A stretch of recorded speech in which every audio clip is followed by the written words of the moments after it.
වාෂ්ප එන්ජිනිමක් ලෝක සාමය මොකන්ද මේ දෙකේ තියෙන සම්බන්ධය? එක පාරටම ඇහුවම හිතෙන්න පුළුවන් මේ දෙක කොහෙත්ම ගැලපෙන්නේ නැහැ කියලා. ඒත් ඇත්තටම මේ කාරණා දෙක අතරේ ගැඹුරු සම්බන්ධයක් තියෙනවා. අපි මේ විග්‍රහයෙන් බලන්න යන්නේ අන්න ඒ පුදුම හිතෙන කතාව ගැන. හොඳයි. එහෙනම් අපි මේකේ ඇතුළටම ගිහින් බලමු. මුලින්ම අපිට අහන්න වෙන ප්‍රශ්නේ තමයි මේක. හරිම සරල දෙයක්, නූල් කටින ක්‍රමයට අප අලුත් විදියක් කොහොමද මුළු ලෝකෙම ගිලගත්ත මහා යුද්ධයකට හේතු වුනේ? හරිම පුදුමයි නේද? මේ ප්‍රශ්නෙට උත්තරය හොයාගෙන යද්දී අපිට නූතන ලෝකයේ හැදුණු හැටි ගැන ලොකු කතාවක් දිගේ යන්න වෙලමා. මේ මුළු කතාවම පටන් ගන්නේ පෙර කවදාවත් දැකලා නැති විදිහේ තාක්ෂණික වෙනස්කම් ගොඩක් සිද්ධ වුණු යුගයකින්. ඒ තමයි යන්ත්‍ර සූත්‍රවල විප්ලවය. ඉතින් මොකද්ද මේ කාර්මික විප්ලවය කියන්නේ? හරිම සරලයි. ඒ කියන්නේ එතකල් මිනිස්සු අතින් කරපු වැඩ යන්ත්‍ර පාවිච්චි කරලා කරන්න පටන් ගත්ත කාලේ. මේක පටන් ගත්තේ 18 වෙනි සියවසේ බ්‍රිතාන්‍යයෙන්. හැබැයි එතනින් නැවතුනේ නැහැ. මුළු ලෝකෙම බඩු හදන විදිය සදාහටම වෙනස් වුණා. ඒක නිෂ්පාදනයේ වෙනසක් විතරක්ම නෙවෙයි. සමාජයේ ආර්ථිකය, දේශපාලනය මේ හැමදේම උඩු යටි කුරු කළා. දැන් බලන්නකො මේ වෙනස සිද්ධ වුණු වේගය. 1764 දී ස්පිනිං ජෙනී චීන නූල් කඩින මැෂින් එනවා. අවුරුදු 20ක් යන්නත් කලින් වාෂ්ප බලයෙන් රෙදි වියන්න පටන් ගන්නවා. තව ටික කාලයකින් වාෂ්ප දුම්රිය එන්ජින් එනවා. ප්‍රවාහනය සම්පූර්ණයෙන්ම වෙනස් වෙනවා. ඊටත් පස්සේ දුරකථන එනවා. මේ හැම දෙයක්ම උනේ හරිම කෙටි කාලයක් ඇතුළත. එකක් පස්සේ එකක්. හැබැයි මේ හැම දිනුවකටම අඳුරු පැත්තකුත් තිබුණා. මේ පින්තූර දෙකෙන් එක හොඳටම පේනවා. බලන්න වම් පැත්තේ තියෙන්නේ ඒ පුදුම හිතෙන නවනිපැයම, ඒ දකුණු පැත්තේ ඒ තියෙන්නේ යන්ත්‍රවලට බලය දුන්න ගල්අගුරු පතල්ලටලේ නමින්ට මුහුණ දෙන්න සිද්ධ වුණු අමිහිරි ඇත්ත.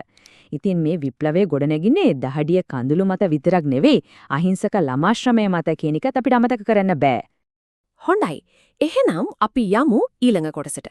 මේ කාර්මික ශක්තිය ලෝකේ අලුත් ප්‍රශ්න, අලුත් ආදතින් ඇතිකලේ කොහොමද කියලා බලන්න.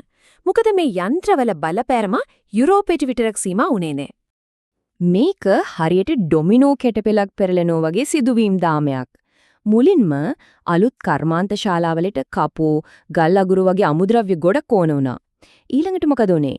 ඒ අමුද්‍රව්‍ය හොයාගන්න බ්‍රිතාන්‍ය, ප්‍රංශිය වගේ රටවල් ලෝකේ වටේ ජටත් විජිත අල්ලගන්න ලොකු තරගයක් පටන් ගත්තා.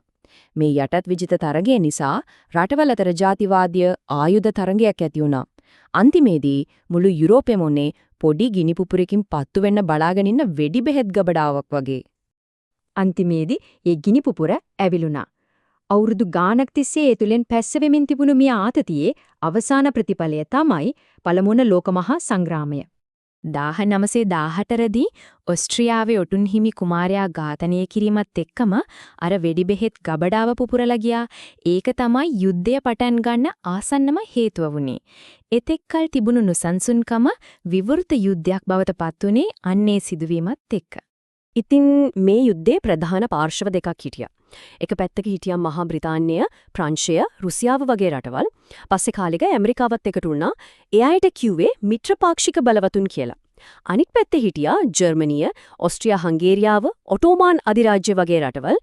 ඒගොල්ලෝ තමයි මධ්‍යම බලවතුන්. මේ බෙදීමත් එක්ක මුළු ලෝකෙම යුද්ධයකට පැටළුණා. යුද්ධය ඉවර වුණාට පස්සේ ඉතිරි උනේ කවදාවත් දැකලා නැත මහා විනාශයක් විතරයි. මේ ගැටුම වෙනුවෙන් ගෙවන්න සිද්ධ වුණු වන්දිය ඇත්තටම අත විශාලයි. මේ වාක්‍යයෙන් ඒ විනාශයේ තරම හොඳටම කියවෙනවා. මූලාශ්‍රවල කියවෙන විදිහට මේකෙන් වෙච්ච ජීවිත හානි සහ දේපල හානි මීට කලින් කිසිම යුද්ධකින් වෙලා තිබුණේ නැහැ. මුළු පරම්පරාවක්ම යුද බිමේ නැති වෙලා ගියා කිව්වොත් නිවැරදි. ඉතින් යුද්ධයෙන් පස්සේ ලෝකසිතියම සම්පූර්ණයෙන්ම වෙනස් වෙලා ගියා. මධ්‍යම බලවතුන් පෙරදුනා. ජර්මනිය, ඕස්ට්‍රියා හංගේරියාව, ඔටෝමාන් අධිරාජ්‍ය වඩේ අවුරුදු ගාණක් තිබුණ අධිරාජ්‍යයන් බිඳ වැටුණා. ඒ වෙනුවට ඇමරිකාව සහ බ්‍රිතාන්‍යය අලුත් ලෝක බලවතුන් විදියට ඉස්මතු වුණා. ඒ වගේම පෙරදුණු රටවලට විශේෂයෙන්ම ජර්මනියට දඬුවම් නියම කරපු වර්සෙල්ස් ගිවිසුම වගේ ගිවිසුම් නිසා අනාගතයේදී තවත් ගැටුම් ඇති වෙන පාර කෙපුණා.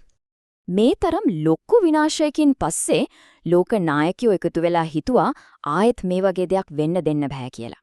ඒ නිසා අලුත් ක්‍රමයක්, අලුත් පද්ධතියක් හදන්න උත්සාහ කළා. ඒ උත්සාහයේ තිබුණු එකම සහ ප්‍රධානම අරමුණ තමයි මේ තවත් ලෝක යුද්ධයක් වළක්වා ගන්න එක සහ ලෝක සාමය ආරක්ෂා කරන එක. අලු ගොඩවල් මැදින් නැගිටපු ලෝකයට මඟ පෙන්නුවේ අන්න ඒ බලාපොරොත්තුව. හැබැයි මේක එක රැයකින් මොන දෙයක් නෙවෙයි. දෙවනි ලෝක යුද්ධය යන අතරතුරදීම ඇට්ලැන්ටික් ප්‍රඥප්තියන් මේකට අඩිතාලම වැටුණා. ඊට පස්සේ සෑන් ෆ්‍රැන්සිස්කෝ වලදී රටවල් ගොඩක් එකතු වෙලා ප්‍රඥප්තියක් හැදුවා. අන්තිමට 1945 ඔක්තෝබර් 24 වෙනිදා එක්සත් ජාතීන්ගේ සංවිධානයේ නිල වශයෙන්ම බිහි වුණා. මේ සංවිධානය හැදුවේ ලෝකේ තියෙන විවිධ ප්‍රශ්න විසඳන්න පුරුවන් විදිහට. බලන්න මහා මණ්ඩලයේ තියෙනව සාකච්ඡා කරන්න, ආරක්ෂක මණ්ඩලයේ තියෙනව සාමය ආරක්ෂා කරන්න, ආර්ථික හා සමාජ මණ්ඩලයේ තියෙනව සංවර්ධන කටයුතු සම්මණ්ඩීකරණය කරන්න. ඒ වගේම නීතියමය ප්‍රශ්න විසඳන්න ජාත්‍යන්තර අධිකරණයක්ත් තියෙනවා. මේ සම්පූර්ණ ව්‍යුහයම නිර්මාණය කළේ ආයිත් යුද්ධයක් ඇති වෙන එක වළක්වන්න. ඉතින් අපි මුලින්දන් බැලුවොත් හරිම පුදුම කතාවක්. සරල යන්ත්‍රයක් ලෝක යුද්ධයකට පාර කැපුවා.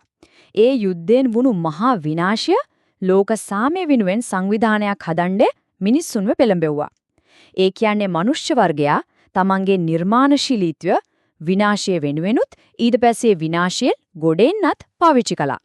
ඉතින් දැන් අපිට තියෙන ප්‍රශ්නය තමයි මේ කතාවේ ඊළඟ පරිච්ඡේදය මොකක් වෙයිද? ඒක තීරණය කිරීමේ වගකීම තියෙන්නේ අපේ પરම්පරාවට.